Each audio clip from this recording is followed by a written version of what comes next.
Bapa di dalam surga, kami datang ke dalam tata anugerah-Mu Tuhan pada pagi hari ini. Kami bersyukur dan berterima kasih Tuhan. Kalau karya terbesar Tuhan berikan melalui anak-Mu Tuhan Yesus Kristus yang mati di kayu salib bagi kami dan bangkit bagi kami Tuhan. Kami bersyukur Tuhan bahwa kami mempunyai Kristus di dalam hidup kami. Karena itu kami mempunyai hidup yang berpengharapan. Terima kasih Tuhan berkati pemberitaan perenungan pada pagi hari ini. Ya Tuhan yang menenangkan hati kami Tuhan, memakai hamba-Mu juga Tuhan, bibir mulutnya yang Tuhan sucikan, pakai keberadaan hamba dengan segala keterbatasan menjadi berkat baik mulia nama Tuhan. Berkati setiap yang mendengarkan, bahwa dikuatkan imannya, dan dari awal, pertengahan hingga akhir kami menyerahkan semua ke dalam tangan pengasihannya Tuhan. Dalam nama Tuhan Yesus kami berdoa dan ucap syukur. Amin. Teman-teman, saya akan bacakan satu perikop dari Yohanes 20, yaitu tentang kebangkitan Yesus. Pada hari pertama minggu itu, pagi-pagi benar ketika hari masih gelap, pergilah Maria Magdalena ke kubur itu dan ia melihat bahwa batu telah diambil dari kubur. Ia berlari-lari mendapatkan Simon Petrus dan murid yang lain yang dikasihi Yesus dan berkata kepada mereka, Tuhan telah diambil orang dari kuburnya dan kami tidak tahu di mana ia diletakkan. Nanti kalau kita baca ayat selanjutnya, Petrus dan murid yang lain itu pergi ke kubur itu, kemudian melihat kubur itu kosong, dan mereka nggak mengerti dan kembali lagi. Dan kemudian kita melihat pada ayat yang ke-11. Tetapi Maria berdiri di dekat kubur itu dan menangis. Sambil menangis, ia menjenguk ke dalam kubur itu. Dan tampaklah olehnya dua malaikat berpakaian putih, yang seorang duduk di sebelah kepala dan yang lain di sebelah kaki di tempat mayat Yesus terbaring. Kata malaikat-malaikat itu kepadanya, Ibu, mengapa engkau menangis? Jawab Maria kepada mereka, Tuhanku telah diambil orang dan aku tidak tahu di mana ia diletakkan. Sesudah berkata demikian, ia menoleh ke belakang dan melihat Yesus berdiri di situ. Tetapi ia tidak tahu bahwa itu adalah Yesus. Kata Yesus kepadanya, Ibu, mengapa engkau menangis? Siapakah yang engkau cari? Maria menyangka orang itu adalah penunggu taman, lalu berkata kepadanya, Tuhan, jikalau Tuhan yang mengambil dia, katakanlah kepadaku, di mana Tuhan meletakkan dia, supaya aku dapat mengambilnya. Kata Yesus kepadanya, Maria. Maria berpaling dan berkata kepadanya, dalam bahasa Ibrani, Rabuni artinya guru. Kata Yesus kepadanya, janganlah engkau memegang aku, sebab aku belum pergi kepada Bapa, tetapi pergilah kepada saudara-saudaraku dan katakanlah kepada mereka bahwa sekarang aku akan pergi kepada Bapakku dan Bapamu, kepada Allahku dan Allahmu. Maria Magdalena pergi dan berkata kepada murid-muridnya, aku telah melihat Tuhan. Dan juga bahwa ia telah mengatakan hal itu kepadanya. Demikian pembacaan firman Tuhan. Puji syukur dan kiranya firman Tuhan itu memberkati kita ya. Ini adalah cerita tentang Maria Magdalena di dalam dia menjadi saksi kebangkitan Kristus. Alkitab mencatat di dalam Lukas 8 siapa Maria Magdalena itu. Dicatat di Lukas 8 dikatakan bahwa perempuan-perempuan yang melayani Yesus. Tidak lama sesudah itu Yesus berjalan berkeliling dari kota ke kota dan dari desa ke desa memberitakan Injil Kerajaan Allah. Kedua belas muridnya bersama-sama dengan dia dan juga berbagai orang perempuan, beberapa perempuan yang telah disembuhkan dari roh-roh jahat dan berbagai penyakit, yaitu Maria yang disebut Magdalena yang telah dibebaskan dari 7 roh jahat. Jadi kita tahu bahwa dari perikop kitab yang lain bahwa Maria Magdalena adalah Maria yang dibebaskan dari 7 roh jahat. Dan dia adalah murid Yesus. Kalau kita renungkan arti kata 7 ya, 7 itu berarti angka sempurna ya. Karena kalau kita lihat dalam peristiwa kejadian, dikatakan bahwa demikian diselesaikan langit dan bumi dan segala isinya. Pada hari ke-7, Allah menyelesaikan pekerjaan yang ia telah lakukan. Ia berhenti pada hari ke-7 dari segala pekerjaannya. Kejadian 2 ayat 1-2. Nah juga kalau kita lihat tentang pembahasan daman ya, Sebab jika Kain harus dibalaskan 7 kali lipat, maka Lamek 77 kali lipat dibandingkan dengan pengampunan. Yesus berkata kepadanya, aku berkata kepadamu bukan sampai 7 kali, melainkan sampai 70 kali 7 kali. Jadi ini ada comparison. Kalau kita lihat di Alkitab 7 itu sering diterjemahkan artinya katanya ya sempurna gitu ya. Sebab 7 kali orang benar berarti sering jatuh ya. 7 kali orang benar jatuh, tapi ia bangun kembali. 7 kali dalam sehari aku memuji-muji engkau karena hukum-hukummu yang adil. Kalau kita lihat ini seperti merenungkan Taurat Tuhan siang dan malam, bukan cuma 5 waktu loh, tapi 7 kali berarti sempurna setiap saat kita memuji Tuhan 7 kali dalam sehari. Nah, Maria Magdalena, murid Yesus, dia dibebaskan dari yang mengganggu 7 roh jahat. Berarti kuasa yang menguasainya, yang mengganggunya itu besar. Kita tidak tahu apa rasanya diganggu oleh 7 roh jahat, mengganggu dan nggak mudah. Tapi kuasa Yesus membebaskan Maria Magdalena. Nah, kalau kita lihat sebagai orang yang percaya ya, dengan kaitan dengan roh jahat, kalau kita refleksi hidup kita ya, kita juga sebenarnya berperang dengan kuasa jahat ya. Dan kita sebagai GKM, tentu kita bukan kerasukan setan, itu beda ya. Jadi kalau ada solusi dengan eksorsisme itu salah kaprah. Tapi kalau kita mengatakan bahwa GKN kebal oleh serangan setan itu nggak betul ya, karena kita masih ada dalam dunia yang berdosa, bergumul melawan kedagingan kita, dan setan bisa menggoda dan menuduh kita. Kita masih bergumul di dalam peperangan pikiran, penguasaan diri kita, perjuangan kita bukan melawan darah dan daging, tapi melawan penguasa angkasa. Teman-teman dalam Kristus Yesus, setan kuasa si jahat itu bisa punya beberapa serangan. Pertama dia menggoda, memberi nasihat-nasihat berdosa, kemudian setelah orang jatuh dalam dosa, dia menuduh, menghakimi, mendakwa, membuat rasa bersalah. Berbeda dengan Roh Kudus yang menginsafkan dunia akan dosa, membawa orang kepada pertobatan, setan mendakwa orang sehingga mereka menjadi putus asa dalam lingkaran setan terus-menerus dan akhirnya dibawa kepada maut. Kita punya 3 musuh yaitu dosa, kedagingan kita, sistem dunia yang sudah jatuh dalam dosa dan kuasa jahat si setan itu.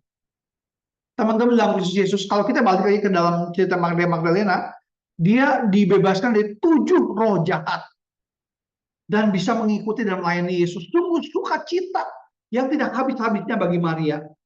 Orang yang dibebaskan dari kuasa yang mengganggu dan dia bisa melayani Tuhan, satu sukacita. Puji Tuhan. Tapi ada satu hal yang menyedihkan. Maria melihat bahwa Kristus harus disalibkan. Tuhan Yesus gurunya yang membebaskan dia dari 7 roh jahat, sekarang mengalami penderitaan yang sangat besar, bahkan penyalipan. Dan Maria menyaksikan ini semua. Ironis teman-teman, waktu murid-muridnya semua itu lari ya, Petrus murid utama menyangkal Kristus, murid-muridnya meninggalkan Yesus, tapi Maria Magdalena tetap ada sampai di kayu salib. Kita tahu dari mana? Yohanes 19 ayat 25 dikatakan, dan dekat salib Yesus berdiri ibunya dan saudaranya ibunya Maria, istri Kleopas, dan Maria Magdalena. Luar biasa ya, ada 3 Maria di sini, Maria ibunya, Maria istri Kleopas, dan Maria Magdalena yang dekat salib Yesus. Teman-teman dalam Tuhan, kalau kita lihat bahwa di dalam salib Yesus itu berarti ada kemungkinan sekali Maria Magdalena mendengar perkataan-perkataan Yesus yang luar biasa. Misalnya, ya Bapak ampunilah mereka, sebab mereka tidak tahu apa yang mereka perbuat. Sesungguhnya hari ini engkau dan akan ada bersama-sama dengan aku di Firdaus. Jadi kita lihat bahwa Maria Magdalena kemungkinan kalau tafsiran saya, karena dia ada di dekat salib Yesus, dia bisa mendengarkan perkataan Yesus. Waktu dikatakan bahwa Yesus mengatakan, ibu ini anakmu dan inilah ibumu, kepada Maria dan kepada Yohanes ya, kepada ibunya dan kepada Yohanes. Kita lihat bahwa Maria Magdalena melihat bahwa Kristus sosok yang agung. Ketika di kayu salib dia masih menderita, masih sulit, tapi dia memperhatikan orang lain. Dia meminta kepada Bapa mengampuni mereka, mereka tidak tahu apa yang mereka perbuat, dan dia masih menolong, menyelamatkan orang yang ada bersama-sama penjahat itu belanya. Dan juga dia masih memperhatikan ibunya. Dan dia melihat penderitaan Kristus yang mengerikan. Eli, Eli, lama sabachthani, artinya Allahku, Allahku, mengapa kau meninggalkan aku? Dan Kristus dia berkata, aku haus. Ketika dia sebagai manusia dan dia menderita di kayu salib, dan tapi dikatakan bahwa sudah selesai, tetelestai. Dan ya Bapa, kepada tanganmu kuserahkan nyawaku. Dia menyaksikan Yesus Kristus mati di kayu salib. Teman-teman dalam Kristus. Tapi kalau kita lihat, Maria itu bukan hanya hadir ketika Yesus disalib dan mati.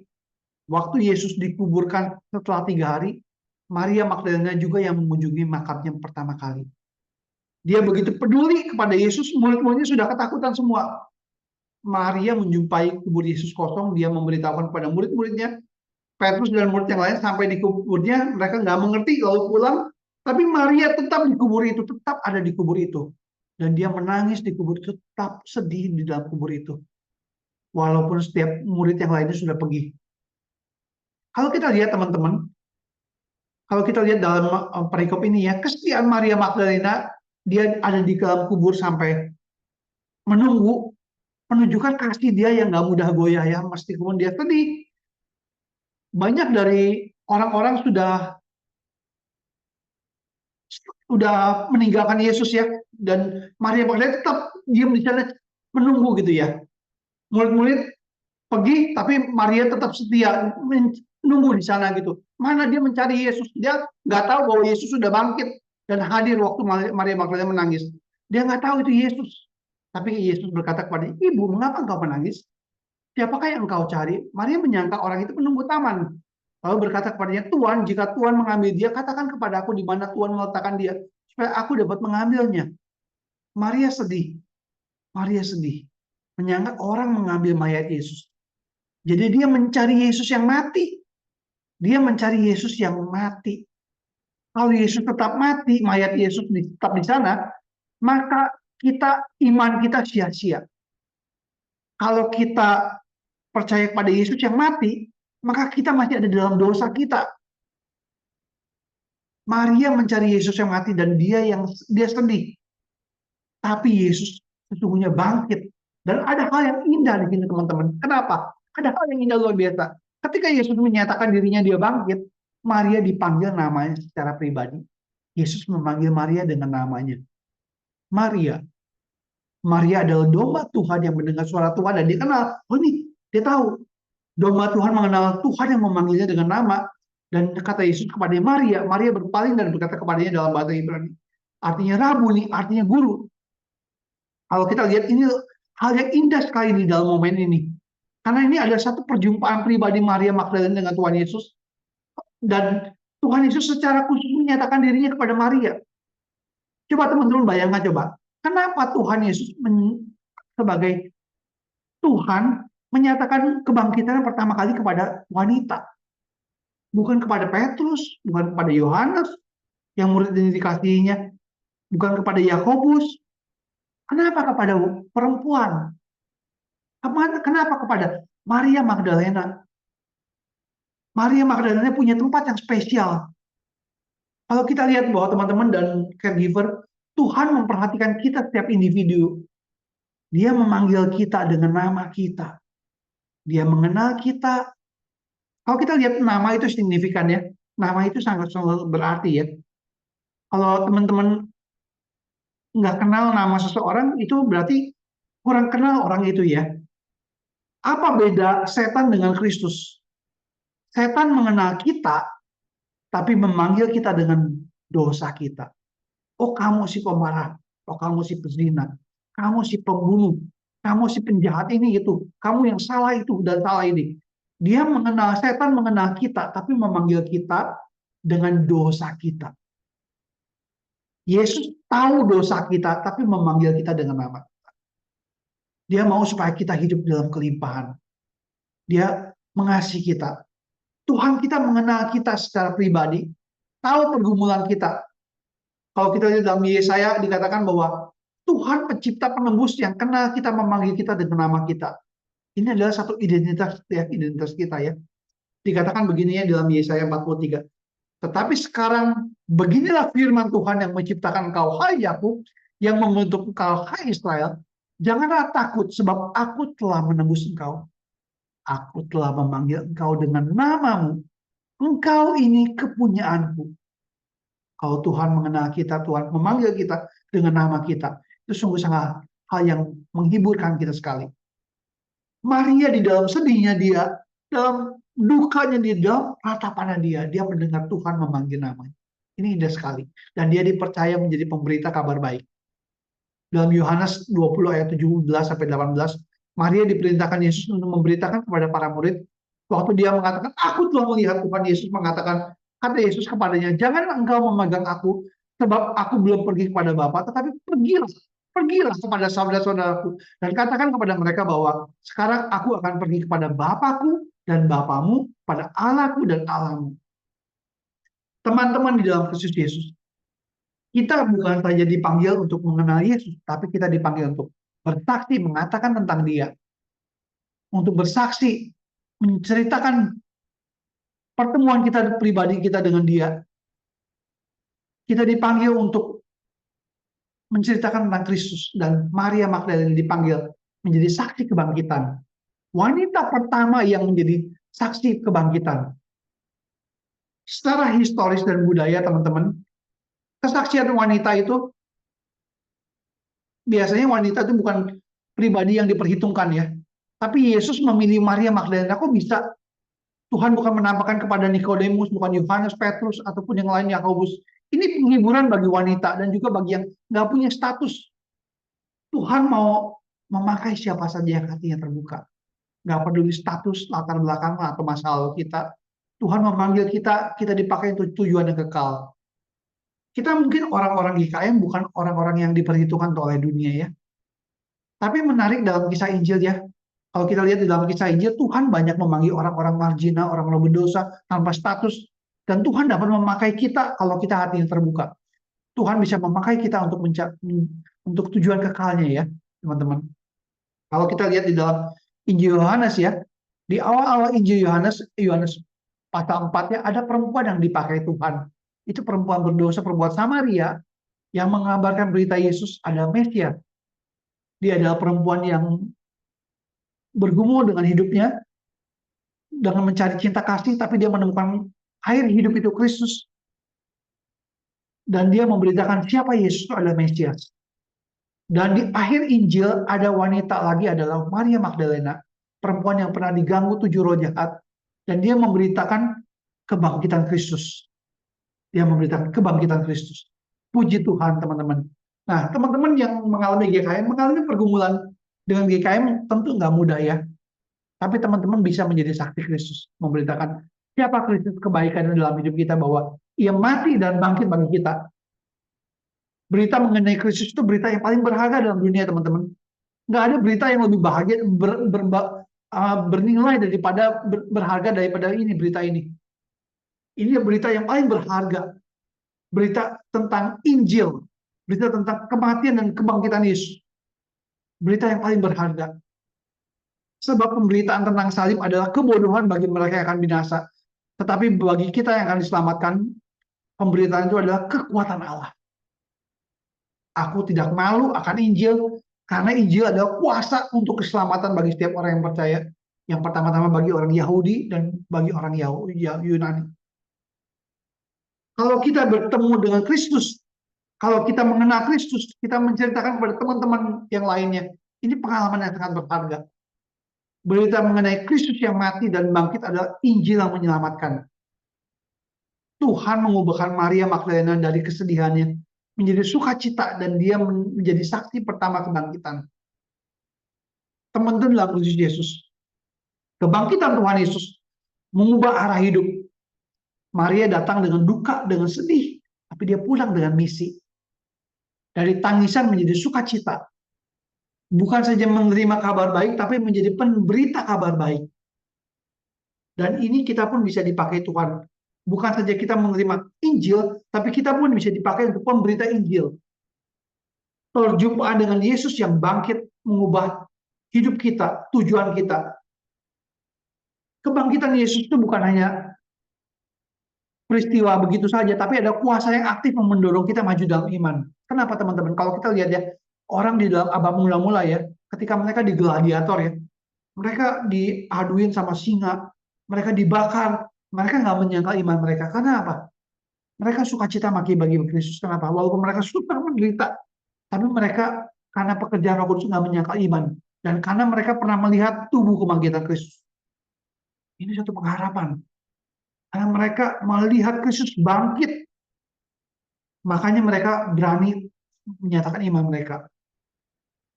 Teman-teman dalam Kristus Yesus, dunia yang penuh dengan dosa, tubuh kita sakit-sakitan dan kita ada GKM juga ya. Tapi kita tahu bahwa satu saat karena Kristus bangkit, maka akan ada kebangkitan tubuh. Ada kemuliaan di masa depan yang melebihi masa sekarang. Yesus sudah memulai itu, sudah membuat era yang baru.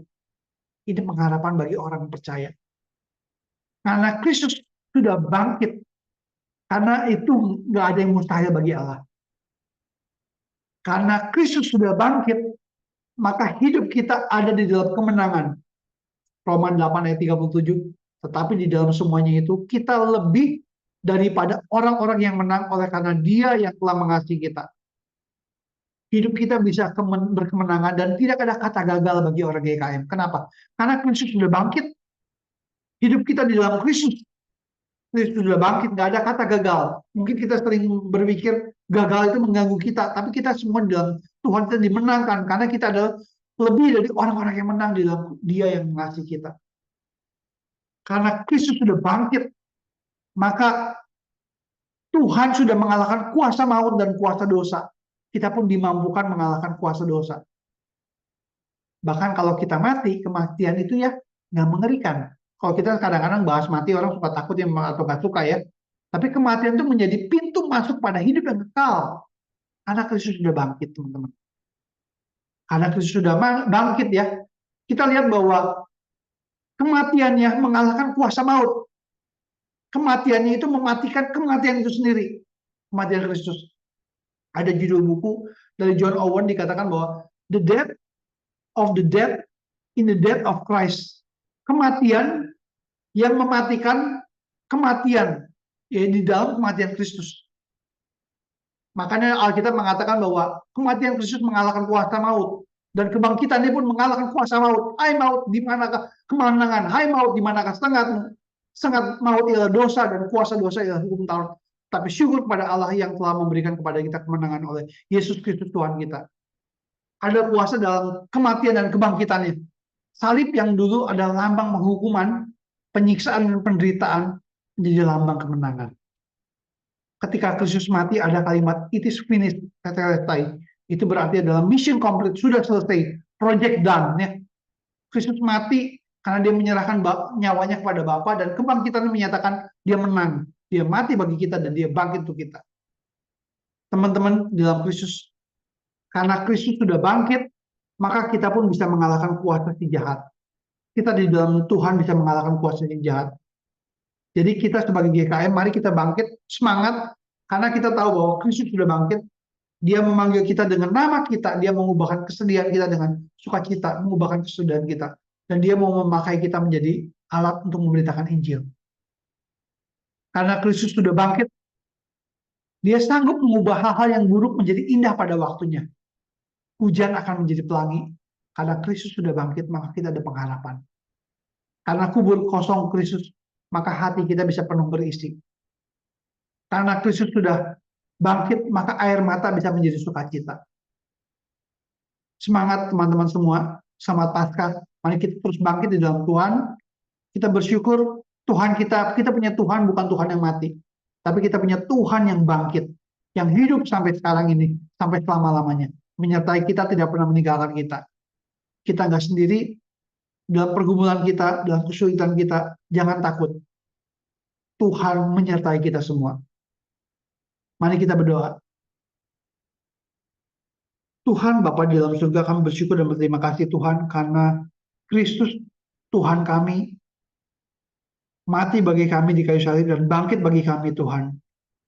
Kami sebagai manusia sebagai yang bergumul di dalam dunia ini Tuhan, di dalam pergumulan kami dengan dosa, dengan kelemahan, kami gak takut lagi Tuhan karena Kristus sudah bangkit. bahkan hidup di dalam hidup kami Tuhan. Sebab Tuhan hidup, karena itu kami punya hari esok Tuhan.